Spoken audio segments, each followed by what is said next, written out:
When you were teaching at client sites, were you able to add value outside of class? Yes, quite often actually.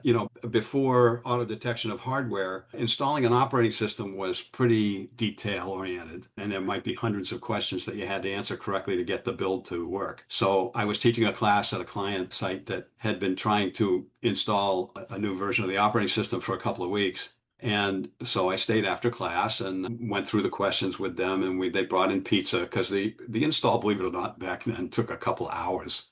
So that was nice. And we actually had a lot of fun. Another time was in Japan. Somebody blew away an entire disk. They deleted the disk. And now, when you do that on Unix systems anyway, the data isn't actually deleted, just the references to it in certain index files and so on. So I happened to know that the boss was furious and he told one of the staffers to stay and get it fixed until he got it fixed or was just totally exhausted.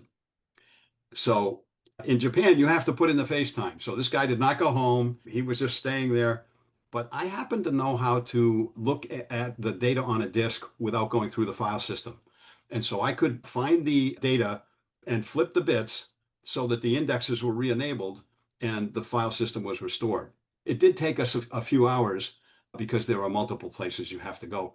But we finished in time to go clubbing and we had a great time. And then the next day, the boss was so pleased he took me out for Kobe beef. That's the only time in my life I've ever had Kobe beef. Unbelievable experience.